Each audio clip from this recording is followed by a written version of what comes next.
Last year, I believe, Buck released the 110 in Magnacut. There was only a certain number of them available and they were gone almost instantly. To this day, I have yet to find another one offered anywhere. So when Larin Thomas, who helped work with them on a custom heat treatment for Magnacut, helped release this just, I think, about a week or so ago, I snapped one up. And so we're going to talk about it today and why you may or may not want to consider it.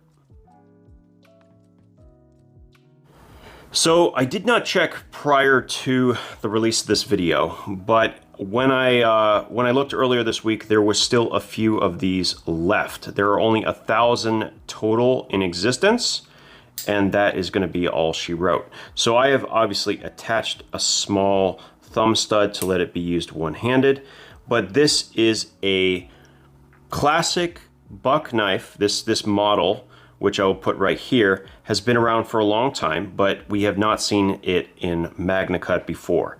Larin Thomas, who was the primary creator of Magnacut blade steel, helped them with a custom heat treatment for it, so that's really, really cool. And yeah, here it is.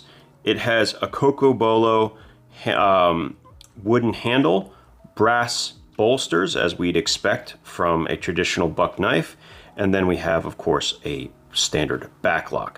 So there isn't all that much to talk about because it is such a traditional design that we're used to. The knife did come sharp out of the box, not as sharp as some of the scary sharp knives I've had in the past, but certainly very serviceable. We have a belt satin grind on this, Larin's little glasses icon to indicate that it is Knife Steel Nerds, which I like.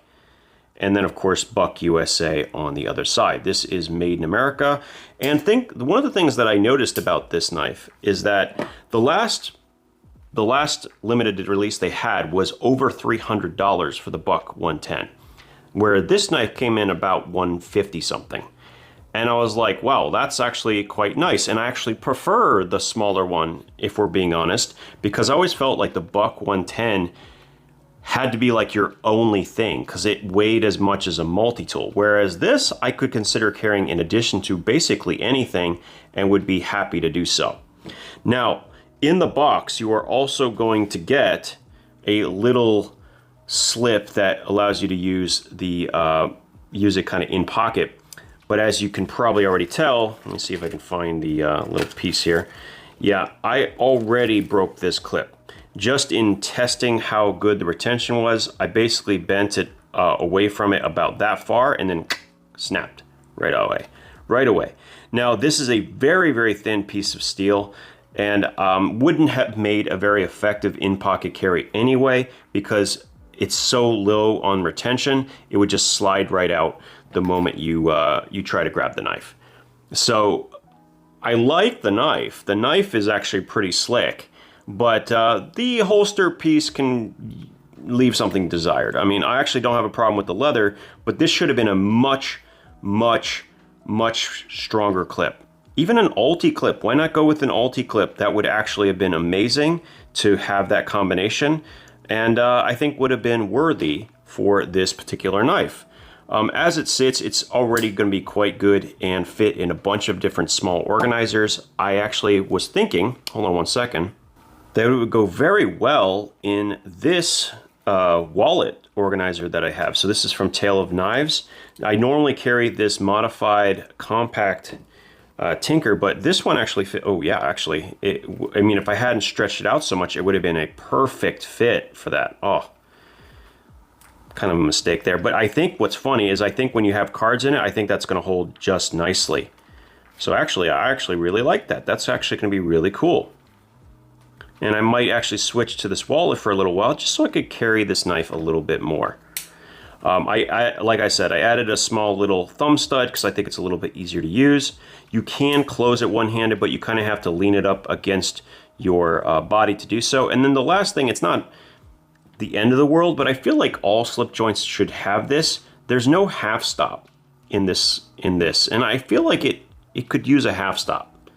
Even though it's not technically a slip joint, like a lockbacks, they sometimes have a half stop, and because of the spring tension that forces them to close, and I just would like that if possible. Maybe just because of the width, it's not as easy to do, but you know, or maybe that's just not traditional. But either way, that would be something I would like. Overall, I do not regret getting one of these because I know that I will never get another chance to do so. So yeah, that's pretty cool. Nice and small, and I think a lot of places will have this fit nicely as well. Yeah. Anyway, that is the new Larin from Buck. I don't know if you can get these. I will put a link down below to whatever's left. But yeah, if you were looking at a Magnacut buck knife made in the United States, this might be your chance to get it. As always, thank you guys for your time, and we'll talk again soon.